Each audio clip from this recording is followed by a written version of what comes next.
귀한 시간에도 우리 주님의 은혜가 우리 안에 충만하게 임하기를 주님의 이름으로 축복합니다. 오늘 이 말씀은 에베소서 마지막 부분의 말씀이고, 그래서 이 말씀을 우리는 바울 사도의 에베소 교회를 향한 작별 인사 축도라고 그렇게 요약해서 말씀을 드릴 수가 있습니다.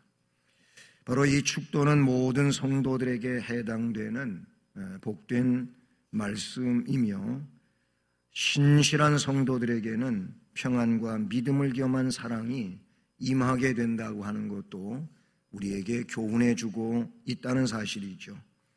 그러므로 주의 평안과 믿음을 겸한 사랑이 우리 안에 임하기 위해서는 신실한 성도가 되어야 한다는 것을 말씀해 주고 있는 것이지요. 오늘 23절을 보면 아버지 하나님과, 하나님은 우리의 아버지로 이렇게 표현되어지고 있습니다.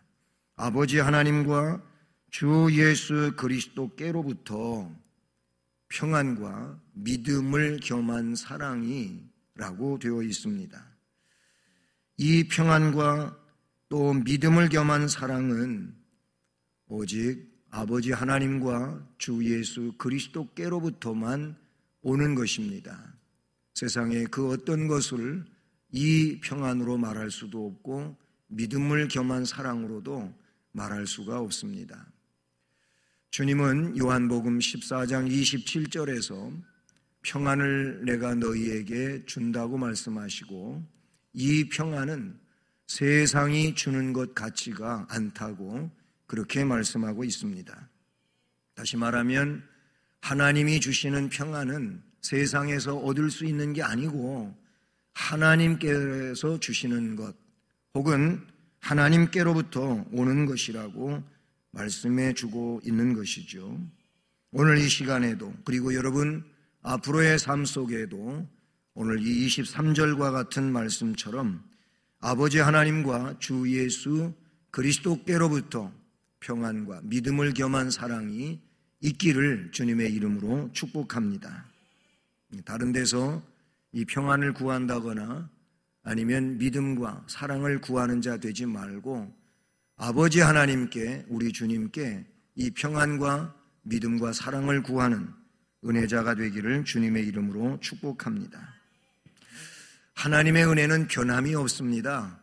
세상은 너무나도 변화가 심하지 않습니까? 그래도 오래전에는 이렇게 말했어요. 10년이면 강산이 변한다 그랬습니다. 근데 요즘에는 10년은 뭡니까? 1년에 그냥 변해버리는 데도 있더라고요. 집도요, 그냥 빨리빨리 지어버리고 말아요. 이제는 앞으로는 더 빨리 집을 지을 것 같아요. 이 프린터가 글씨만 프린트하고 그렇게 인쇄해야 하는 것이 아니고, 건축을 하는 프린터가 생겨나가지고요.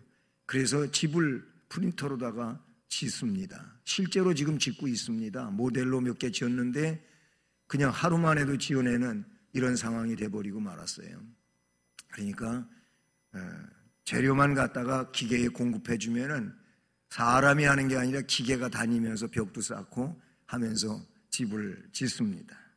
이렇게 세상은 10년이면 강산이 변하는 게 아니고 이제는 1년이면 강산이 변하고 엄청나게 변화가 심합니다. 이것만 변화가 있는 게 아니고 사람들이 얼마나 변화무쌍한지 몰라요. 어제와 오늘이 다르고 오늘과 내일이 다르고 엄청나게 사람들이 앞뒤가 다르고 다른 면들이 많이 있어요.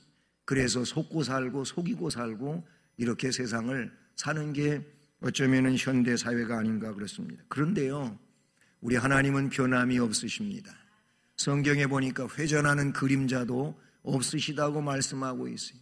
하나님은 변하지 않으십니다. 그렇기 때문에 하나님의 말씀인 성경도 변하지가 않습니다. 성경은 진리고 이 진리는 변하지 않기 때문에 진리라고도 말할 수가 있는데, 그렇다면 변하지 않는 하나님, 변하지 않는 진리의 말씀 성경이 우리를 변하지 않도록 그렇게 만들어야 될 줄로 믿습니다. 그리스도를 진실하고 변함없이 사랑하는 자에게는 하나님도 역시 변함없이 은혜를 내려주시는 하나님이신 줄로 믿습니다. 성경 전체가 하나님의 은혜를 설명하고 있지만 특별히 바울 서신 가운데, 그것도 에베소서에서 이 은혜에 대한 강조가 두드러지고 있다고 볼 수가 있어요. 그래서 에베소서는 온통 은혜로 장식되어져 있는 성경이다, 이렇게 볼 수가 있습니다. 에베소서의 경우 은혜라고 하는 이 단어가 13번이나 나오고 있습니다. 6장까지 13번의 이 은혜라는 단어가 나오고 있는데, 은혜가 뭡니까? 은혜를 구약의 원어인 그 히브리어 또는 신약의 원어인 헬라어, 이런 데서 은혜를 살펴보게 되면 구약에서는 하난 혹은 하사드라고 나오고 있습니다.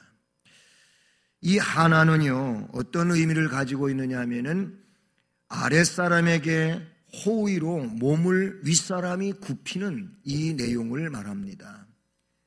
세상은 절대로 윗사람이 아랫사람에게 몸을 굽히는 일은 하지 않습니다. 아랫사람이 윗사람에게 몸을 굽혀야죠.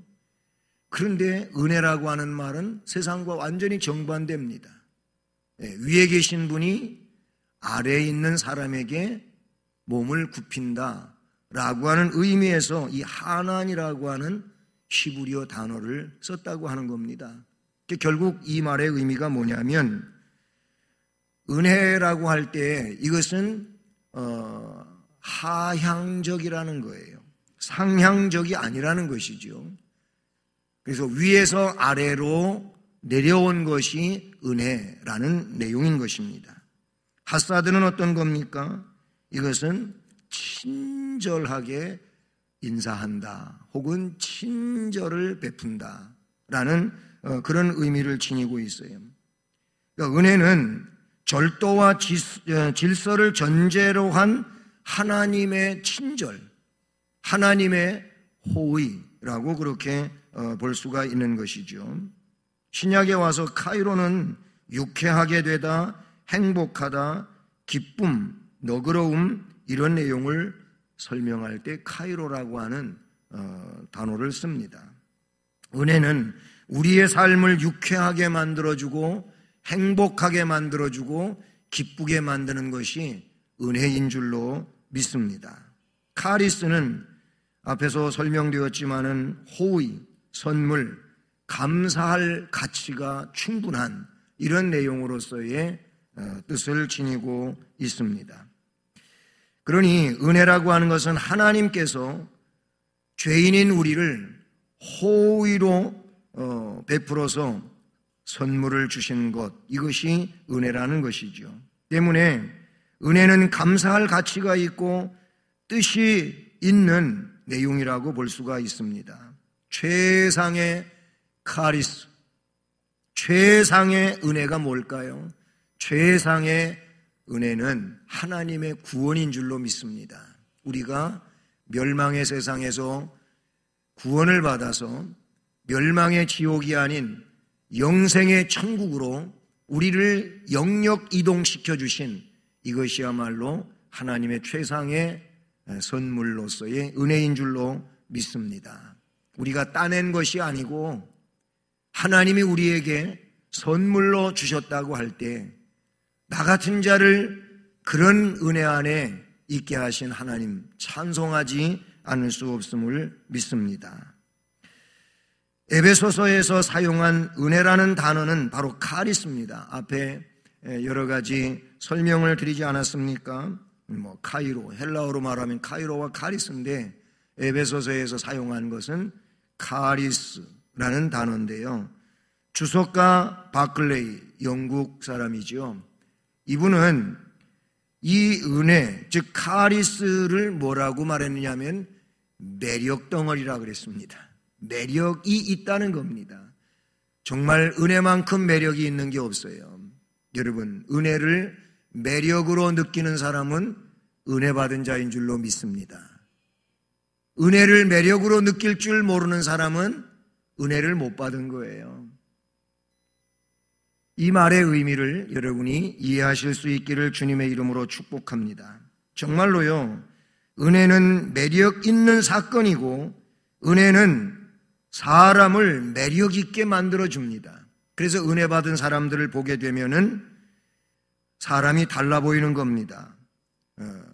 그 사람이 주의 은혜를 받은 사람은 너무너무 매력이 있는 거예요. 그의 얼굴 모습이 매력이 있고 그의 말하는 것이 정말 매력이 있고 그의 품행 하나하나가 너무너무 보기 좋습니다. 매력이 있다 그런 얘기. 왜 그러냐? 그가 은혜를 가지고 은혜롭게 사니까 매력이 있을 수밖에 없는 것이죠.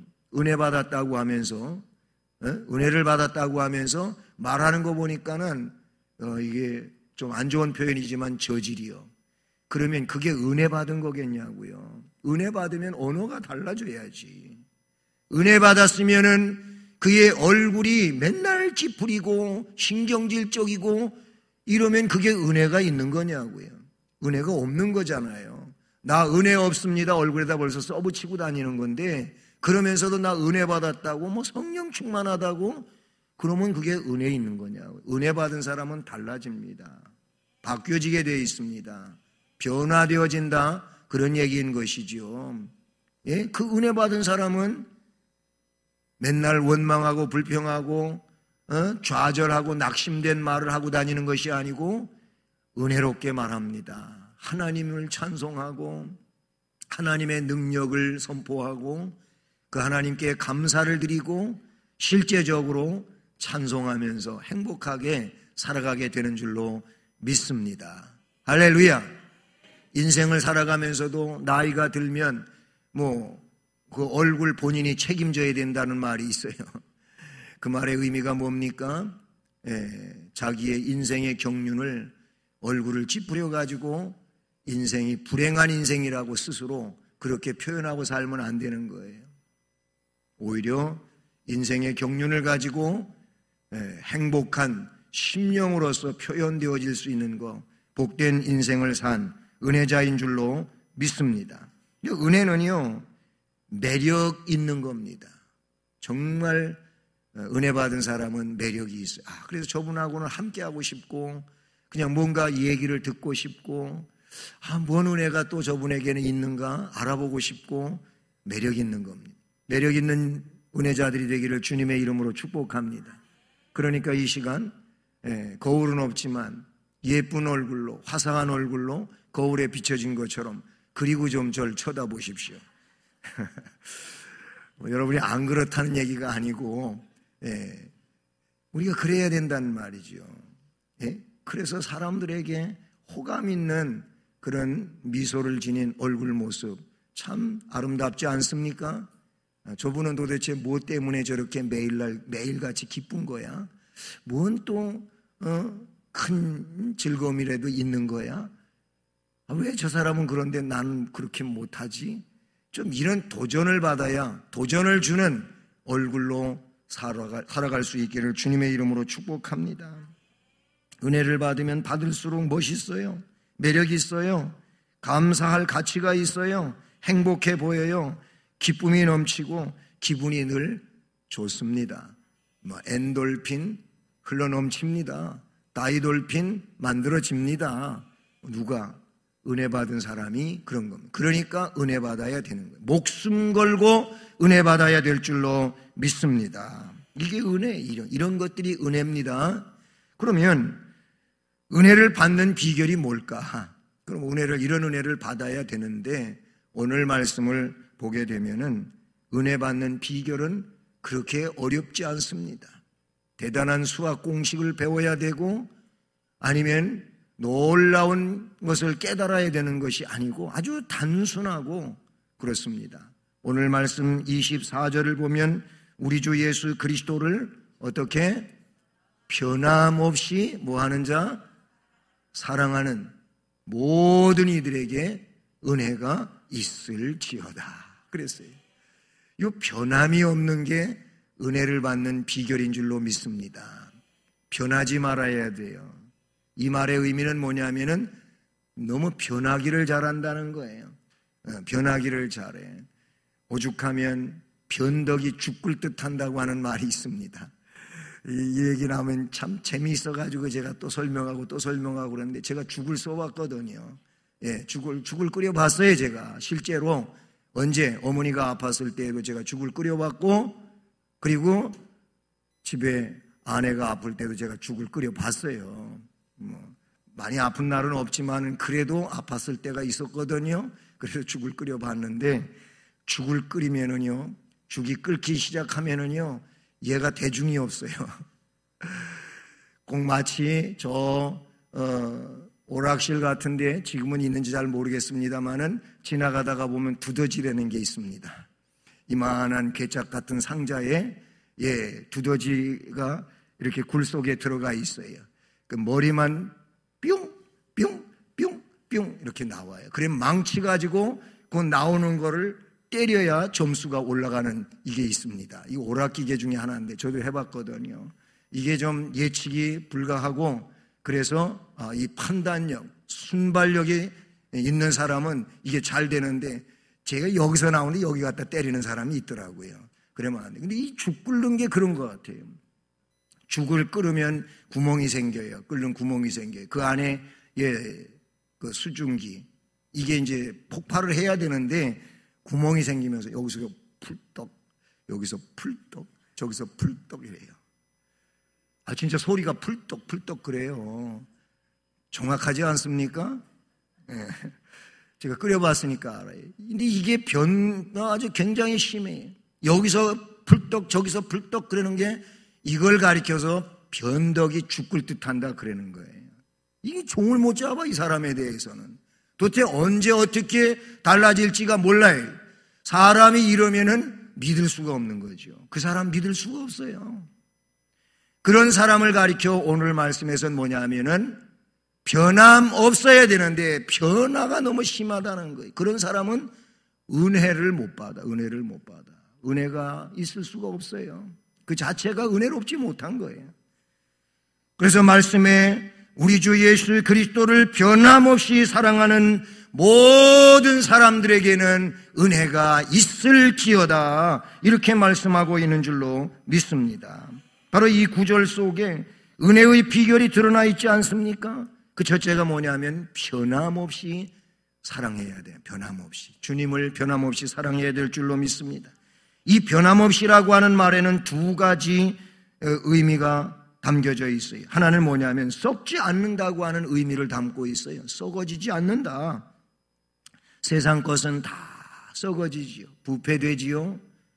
그래서 이제 쓸 수 없게 되는 것이 세상 것들입니다. 그런데요, 고린도전서 15장 42절, 50절, 52절로 54절 말씀에 보면은 이 부활장인데요, 부활과 관계해서 무슨 말씀을 하고 있냐면은 썩을 것이 썩지 아니할 것을 입는다고 하는 말이 나옵니다. 여기서 썩을 것은 우리의 육체를 두고 한 말인데, 부활의 날에는 뭐예요? 이 썩을 것, 썩었던 것이 썩지 않는 것으로 그렇게 영생에 변형된 부활체로 나온다는 걸 이야기하고 있어요. 거기 썩지 아니할 것, 그리고 오늘 에베소 6장 24절에서 변함없이, 이 내용이요, 글자로 보면 썩지 아니한다, 변함없다 다르지만 이 의미는요, 그 고린도전서 15장에서 쓰고 있는 말이나 에베소 6장 24절에서 말하고 있는 이 두 가지 내용은 똑같은 겁니다. 썩지 않는다와 변함없이, 이 내용이 성경에 같은 용어를 쓰고 있다는 사실이죠. 우리는요, 바울 사도가 왜 우리 주 예수 그리스도를 변함없이 사랑해야 된다는 이 사실을 강조하면서 썩지 않는 이라고 하는 단어를 사용했는가를 깊이 생각해야 합니다. 변함없이, 이 말은 그러니까 썩지 않는, 달라지지 않는, 제대로 항상 지켜지는 이 내용이라고 하는 것을 우리에게 나타내주고 있는 것이죠. 또 한 가지 의미는 뭐냐? 이 변함없이라고 하는 말이 또 한 가지 의미는 감소되지 않는다, 줄어들지 않는다, 항상 그 용량을 가지고 있다, 이런 의미로서 변함없이라는 말이 쓰여지고 있다는 거예요.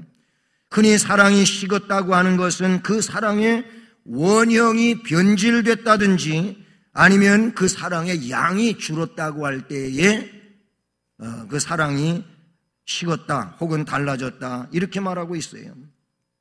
그러나 본문에서 말하는 이 변함없이라고 하는 말의 뜻은 그 사랑이 언제든지 줄어들지 않고 그대로 존재한다, 이런 의미에서 변함없이라고 한다는 것이죠. 에베소서를 요한계시록에서 보게 되면 우리가 재직 세미나 하면서 요한계시록 2장, 3장 7교회에 대하여 나의 신앙을 진단해 봐야 된다, 이런 말씀을 드렸고요. 그런 도표를 여러분에게 드린 바가 있는데 거기에 에베소 교회 제일 먼저 나오는 교회이지 않습니까? 근데 그 계시록 2장 1절 이하의 내용을 보게 되면은 이 에베소 교회가 변했다 안 변했다? 네? 변했어요. 뭐가 변했습니까? 사랑이 변했어요. 어떻게 변했습니까? 처음 사랑이 없어졌어요. 그래서 그 처음 사랑이 어디에서 무엇 때문에 없어졌는지를 생각하고 그 사랑을 다시 어떻게 해라? 되찾으라 그랬어요. 그 사랑을 되찾으라. 그렇지 않으면은 내가 너를 그냥 없애버리겠다는 거예요. 그런 교회는 없어버리겠다. 이렇게까지 아주 혹독하게 말씀하신 이런 내용을 에베소 2장에서 계시록 2장에서 말씀하고 있는 것을 우리가 볼 수 있다는 사실이죠. 계시록 2장 4절을 보면 너를 책망할 것이 있나니 너의 처음 사랑을 버렸느니라. 이 뭐예요? 그 사랑이 변함이 없어야 되는데 이 사랑이 없어졌어요. 변했어요. 그래서 책망한다는 거예요. 열심을 내라, 회개하라 라고 말씀해 주신 줄로 믿습니다. 우리는 감소돼 버린 첫사랑의 회복이 시급한 것 같습니다. 사랑은 귀한 보화이지만 그 사랑을 하면은 할수록 사랑은 더 커지고 아름다워지지만 사랑은 이상하게도 하지 않으면 점점점 메말라지고 그리고 있던 것도 없어지는 게 사랑이라는 겁니다. 사랑은 참 이상한 거예요. 그래서 사랑은 해야만 존재하는 것이고 그러면 더 커지고 아름다워지는 게 사랑인 줄로 믿습니다. 예, 이게 사랑이에요. 그런데 사랑은 하지 않으면 하지 않는 그 순간에서부터 사랑은 어떻게 해요? 변질되어 가게 있어요. 점점 사랑은 줄어들고 그리고 식어지고 사랑이 없어져 버리고 마는 이런 상황이 된다는 사실을 우리는 기억해야 될 줄로 믿습니다. 그렇습니다. 변함없이 사랑해야 돼요. 은혜를 받는 비결은 변함없이 사랑해야 되는데 그런데 두 번째는 어떤 의미냐? 어떻게 하면 은혜를 받느냐? 예수를 사랑해야 되는 줄로 믿습니다. 다른 걸 사랑하는 게 아니에요.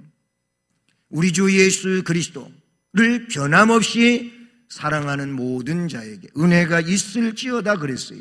그럼 예수를 사랑한다고 하는 게 뭡니까? 예수를 사랑한다고 하는 것은 예수님하고 가깝게 지내는 걸 말하는 거예요. 아주 가깝게 지내는 것이 예수님을 사랑하는 거예요. 예수님과 너무 멀찍이 살면 안 되는 거예요. 신앙으로 사는 것은 예수님과 가까워지는 것, 우리 하나님과 가까워지는 것 때문에 교회와 가까워지는 것이고 말씀과 가까워지는 것이고 은혜와 가까워지는 것이 이것이 신앙생활인 줄로 믿습니다. 예수와 아주 가깝게 있어야지 예수님하고 너무 멀리 있는 거예요. 세상하고는 가까이 있고요. 그러면은 이 사람에게는 은혜가 올 수가 없는 겁니다. 왜냐하면 은혜의 통로는 주님이시기 때문에 주님이 은혜를 주시기 때문에 주님과 가까워져야 주님의 은혜가 오지 주님과는 멀고 세상과 가까우면 세상 것만 오지 주님께 나에게 올 수가 있겠느냐 그런 얘기예요. 그렇습니다. 하나님과 마음이 멀어지고 떠나게 되는 것은 범죄의 기초가 되게 되고 이 범죄로 인하여 주님은 그 10년 가운데 온데간데 없어지는 이런 상황이 된다는 사실이죠. 그리고 예수를 사랑한다고 하는 것은 주님과 가까운 거리에 있는 것만이 아니고 그분에게 순종하는 것입니다. 순종해야 될 줄로 믿습니다. 주님이 말씀하시고 주님이 명령하시고 주님이 뜻을 보여주시는데도 순종하지 않으면 어찌 그 주님을 사랑한다고 말할 수 있으며 또 주님의 은혜를 받을 수가 있겠습니까? 그래서 순종은 뭐냐면 은혜를 담는 그릇이라고도 말할 수가 있는 거예요. 우리가 순종함으로 은혜를 담는 그릇을 지니고 있어 그 그릇 속에 은혜를 담음으로 아까 말씀드린 것처럼 매력 덩어리가 되기를 주님의 이름으로 축복합니다. 너무 귀하셔요. 너무너무 참 좋습니다. 이런 표현은 은혜를 가지고 매력 있는 존재가 되어야 할 줄로 믿습니다. 순종만이 아니고 그리스도를 사랑한다고 하는 것은 충성하는 것인 줄로 믿습니다. 그리스도의 사랑에 감격한 자는 주님을 위해 충성하지 않을 수가 없습니다. 주님께 충성할 수밖에 없는 사람은 누구냐면 주님의 은혜를 받은 자이며 그리고 그 은혜 안에 살기에 충성하지 않을 수가 없습니다. 이런 이는 마음도 시간도 물질도 아깝지가 않고 주님을 위하여 하는 일은 그저 더 즐겁고 더 크게 더 많이 하지 못해서 안타깝게 여기는 이런 심령으로 살게 되는 줄로 믿습니다. 또 한 가지는 이 충성과 순종 안에 담겨져 있겠지만은 구체적으로 십자가를 지는 것입니다. 예수 그리스도를 사랑한다고 하는 것은 그분이 우리에게 지워주신 십자가를 지는 거예요. 직분을 잘 감당하는 것도 십자가를 지는 것이며 가정에서 그리스도인으로 아름다운 삶을 희생적으로 살아가는 것도 십자가를 지고 사는 것이고 내가 나가서 일하는 일터에서 역시 모범이 되고 주님의 영광을 위하여 힘을 다해 사는 것도 맡겨주신 십자가를 지고 사는 것인 줄로 믿습니다. 십자가를 지고 예수와 함께 가는 것, 예수님을 사랑하는 것이라고 볼 수밖에 없는 것이죠. 예수님이 계신 곳이면 물불을 가리지 않고 따라가는 것 또한 십자가를 지는 삶인 줄로 믿습니다. 그 영광스러운 곳에는 내가 가기를 원하지만 주여 그렇게 험한 곳에는 나는 가지 않겠습니다. 이게 아니라 주님이 나를 어디로 인도하시는지 주님이 가라 하시면 가고 멈추라 하시면 멈추는 삶을 살겠습니다. 이게 주님을 사랑하는 자이며 주님이 맡겨주신 십자가를 지고 가는 사람인 줄로 믿습니다. 찬송가 324장 찬송을 보게 되면 그 찬송에서 아주 주장하는 핵심적인 내용이 뭐냐면 예수님이 나를 오라 하네는 예수님이 나를 오라 예수 나를 오라 하네 그 찬송이거든요. 그리고 그 후렴에 보게 되면은 주의 인도하심 따라 주의 인도하심 따라 어디든지 주를 따라간다고 하는 이런 고백을 찬송 속에서 하는 걸 보게 됩니다. 여러분 주님의 인도하심을 따라 어디든지 나아갈 수 있는 우리의 믿음이 되기를 주님의 이름으로 축복합니다. 마지막으로 예수를 변함없이 사랑하는 자들에게는 복이 주어지게 되는 줄로 믿습니다. 예수를 변함없이 사랑하는 자들의 복이 무엇입니까?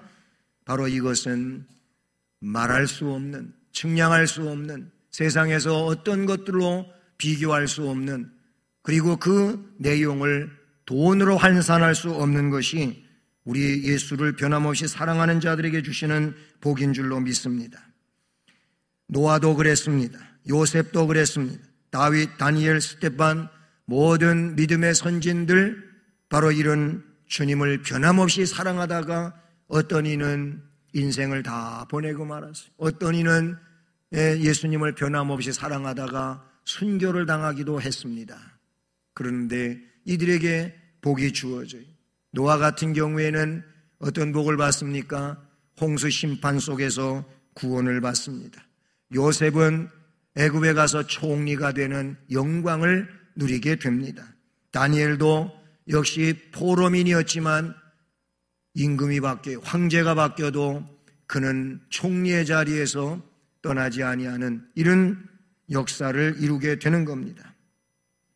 바로 이런 이들에게는 하나님이 그의 인생을 책임져 주셨고 은혜로 함께해 주셨습니다. 그렇지만 변질을 가져온 그런 사람들은 다 저주를 받았다고 하는 불행한 사실입니다.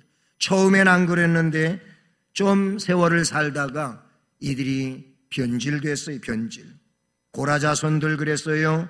그와 함께 무리를 지었던 일당들이 그랬어요.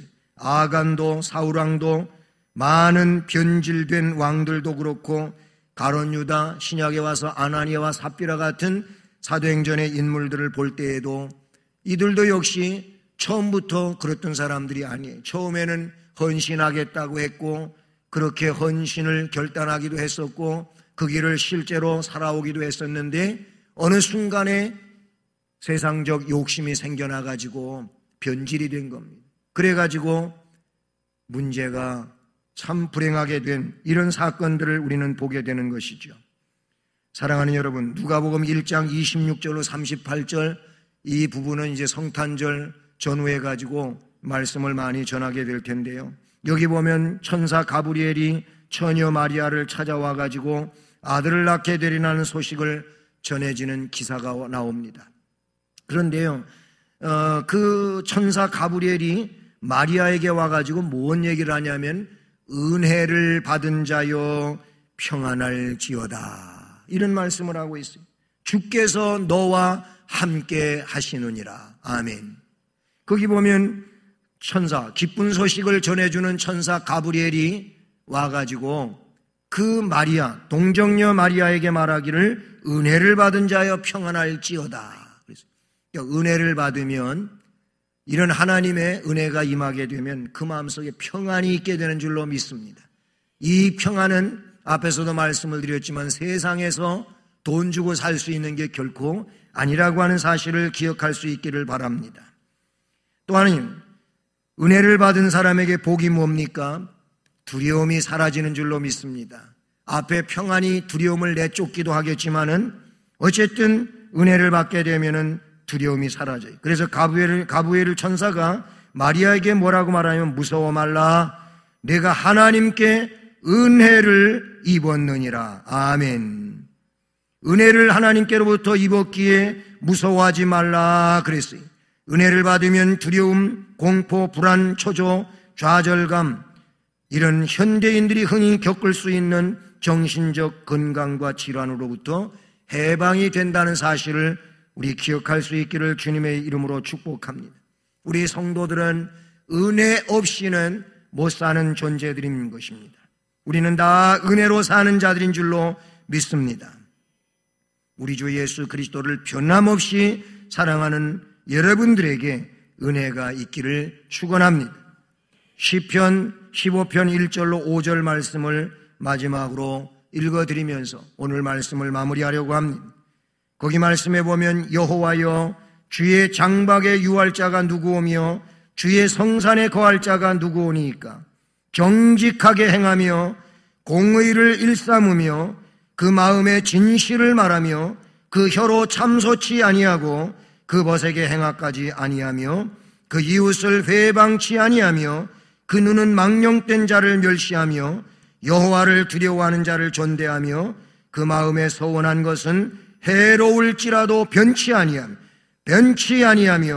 별리로 대금치 아니하며 뇌물을 받고 무지한 자를 해치 아니하는 자니 이런 일을 행하는 자는 영영이 요동치 아니하리이다. 아멘. 거기 말씀 가운데도 마음에 간직했던 이런 것들은 해로울지라도 변하지 않는 자에 대한 말씀이 나오고 있습니다. 사랑하는 여러분, 우리 모두 우리 주 예수 그리스도를 변함없이 사랑해서 하나님의 은혜 안에서 영영하게 요동치 않는 삶을 사는 복 있는 심령들 되기를 주님의 이름으로 축복합니다. 사랑의 하나님 아버지 감사를 드립니다.